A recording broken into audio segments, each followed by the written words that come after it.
Hi, Wayne here from Sears Parts Direct. Today we're going to troubleshoot a riding lawnmower that doesn't do anything when you turn the key to start the engine. Not even click. Before you do anything, make sure the parking brake is set and the blades are disengaged. The riding mower won't start otherwise. You'd be surprised how many people forget those steps and think there's something wrong with their mower. What is the significance of the click when you turn the key? When you hear the click, you know the starter solenoid coil is getting power from the battery through the ignition switch. If you don't hear that click, either the starter solenoid has failed or the starter solenoid coil isn't getting power. We'll show you how to pinpoint the cause by checking the riding mower's battery, solenoid posts and coil, fuse, ignition switch, brake switch, and blade switch. We'll use this Craftsman riding mower for our troubleshooting. This type of mower is common, but the wiring and components in yours might be different. Refer to the wiring diagram for your model if you notice differences. To understand how we track down the problem, it helps to know how the starting system works. The positive red battery cable connects to one of the two large terminal posts on the starter solenoid. The black wire connected to the other large terminal on the starter solenoid carries power to the starter motor to start the engine. A small red wire branches off the red solenoid terminal post to carry power through the ignition switch to the coil at the bottom of the starter solenoid. When you turn the key to the start position, the ignition switch sends power through the white wire and energizes the coil inside the solenoid. The coil closes an internal contact to send power from the red battery cable to the black wire, which powers the starter motor to spin the engine. So, what could go wrong with the starting system? Well, a dead battery won't power up the starter system and could prevent the solenoid coil from clicking. To check the battery, we'll use a multimeter to measure DC voltage across the battery terminals. Put on work gloves and safety goggles. Turn off the ignition. Access the battery. In this type of riding mower, you lift the seat to get to the battery. With the multimeter set to measure DC voltage, touch the red multimeter probe to the positive or red battery terminal and the black meter probe to the negative or black battery terminal. If the battery is good, it measures more than 12 volts DC. If it measures less than 12 volts, the battery is weak or dead and you've likely found the problem. A weak or dead battery won't power the starter solenoid coil. Try recharging the battery using a charger. Or, in a pinch, you can use jumper cables to jumpstart a riding mower model that uses a 12-volt battery. If the battery won't recharge, replace it. If the battery is okay, that means power is getting to the red battery cable. But is voltage getting through the red battery cable to the red terminal post? To check that, let's measure voltage at the red terminal post. With the multimeter set to measure DC voltage, touch the red meter probe to the red post on the starter solenoid and the black meter probe to the negative terminal on the battery.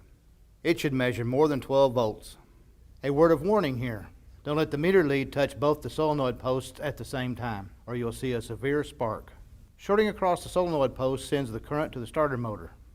Some of you may be tempted to short across the terminal post intentionally using an insulated screwdriver to start the engine. But we strongly discourage this approach because this dangerous practice overrides safety switches. If the battery measures less than 12 volts, check the battery terminals and cable leads for corrosion. Clean corrosion off the battery terminals and battery cable leads with a wire brush. Corrosion can prevent the red solenoid post from getting power. Recheck the voltage. If it still doesn't measure more than 12 volts at the red post, replace the red battery cable. So, let's get back to troubleshooting the starting system. Now that we know the red terminal is getting power, the next step is to find out whether the solenoid coil gets power when you turn the key. If you measure voltage at the coil but the internal contact doesn't click, the starter solenoid is to blame. The solenoid clicks when it sends power to the starter motor. To check voltage on the solenoid coil wires, you need clip-on meter probes to hold the probes on the wires as you turn the ignition key, unless you have a helper to turn the key while you hold the probes on the wires. Pull the white and black wires off the spades of the solenoid. Set the multimeter to measure DC voltage. Clip the red meter probe to the white wire female spade connector and the black meter probe to the black wire female spade connector. Turn the ignition key to the start position. Note the voltage reading on the meter display and then turn the ignition key off. If the multimeter measures battery voltage, it will be more than 12 volts. Replace the starter solenoid because the coil is getting power but not closing the internal contact to send power to the starter motor. If it measures 0 volts, there's a break in the circuit to the solenoid coil. The starter solenoid is likely okay, it's just not getting power. Time to test the coil circuit. We'll check the ground side of the circuit first. The black wire attaches to the solenoid coil and connects to the metal frame of the mower as a ground. A break in that wire keeps the coil from getting power. To check the ground wire, we'll check for resistance between the female spade on the black wire and the metal frame of the mower. Disconnect the negative battery cable and then the positive battery cable to completely kill power to the mower before checking resistance. Tuck the cables away from the battery to keep them from touching the post and accidentally restoring power. Set the multimeter to measure resistance and touch 1 meter probe to the black wire female spade and the other meter probe to bare metal on the mower frame to ground it. I'm using the mower deck height lever. A reading near 0 ohms of resistance means the black wire is grounded. A reading of infinite resistance means you must find and repair the break in the black ground wiring. Once you restore a good path to ground on the black wire, you should be able to start the engine. If the ground side of the circuit is okay, we'll check the hot side of the circuit that begins with the small red wire on the starter solenoid terminal and ends at the white wire that connects to the coil spade. The circuit includes a fuse, the ignition switch, brake switch, and blade switch. First, we'll check for a blown fuse because you can usually see a blown fuse just by looking at it. The fuse in this mower is right here next to the starter solenoid, but we need to pull out the battery and battery box to access the fuse. Move the zip tie over and pull the fuse from the holder. If you find the fuse element broken like this, replace the fuse because it's definitely blown. If you're unsure whether the fuse is blown, check for continuity through the fuse with your multimeter. Place 1 meter probe on each of the fuse leads to measure resistance through the fuse. You should measure near 0 ohms of resistance through the fuse. If you measure infinite resistance, replace the fuse because it's blown.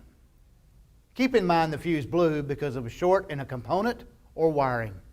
Follow the steps in this video to determine the cause of a blown fuse and fix the problem so the fuse doesn't blow again soon after you replace it.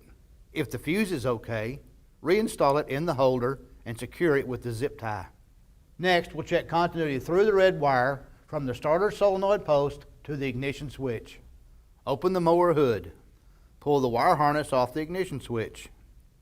Release the locking tabs on the ignition switch and push it out of the dash. Push the wire harness plug through the hole so you can easily access the contacts for testing.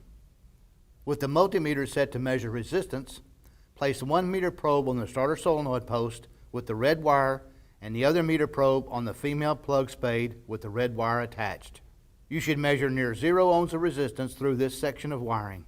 If you measure infinite resistance, find and repair the break in the red wire. If this section of wiring is okay, we'll test the ignition switch next. When you turn the key to start the engine, internal ignition switch contacts should complete a circuit from the red wire on the B terminal to the white wire on the S terminal. To test the ignition switch, we'll measure the resistance between terminals B and S with the key turned to the start position. With the multimeter set to measure resistance, touch a 1 meter probe to the B prong on the back of the ignition switch and the other meter probe to the S prong. Turn the key to start the engine and check the resistance in your meter display. You should measure near 0 ohms of resistance. If you measure infinite resistance, then replace the ignition switch because it isn't closing the contact B to S to send voltage to the solenoid coil. If the ignition switch is okay, then we've isolated the circuit break to the section of white wire that includes the brake switch and the blade switch. We'll check the brake switch first. To give you a better view, we've removed the hood. To access the brake switch, remove the air duct mounting screws and pull off the air duct. Carefully move the fuel tank out of the way. Drain some fuel from the tank if it's too heavy to lift. Next, remove the lower right dash fastener and pull off the lower dash. Now you can get to the brake switch for testing. Note the prongs that the white wires connect to, because those are the prongs that we'll check resistance through to determine whether the brake switch is okay. Pull the wire harness off the brake switch. With your multimeter set to check resistance, Touch 1 meter probe to one prong and the other meter probe to the other prong that connects to the white wires. You should measure near 0 ohms of resistance if the brake switch is okay. If you measure infinite resistance, replace the brake switch because it's broken. If the brake switch is okay, we'll check the blade switch. Remove the clutch lever assembly mounting screws and pull the assembly down slightly to access the blade switch. Note the prongs that the white wires connect to and then disconnect the wire harness from the blade switch. With your multimeter set to check resistance, touch the meter probes to the prongs that the white wire connected to. The multimeter should show near 0 ohms of resistance if the blade switch is okay. If it measures infinite resistance, replace the blade switch because it's broken. If the blade switch is okay, then there's a break in the white wire between the ignition switch and the solenoid coil that's preventing the coil from getting power. Find and repair the wiring break. Now that you've got through all of our troubleshooting tips, you should be able to start your mower. Now you can get to the real work of mowing your lawn.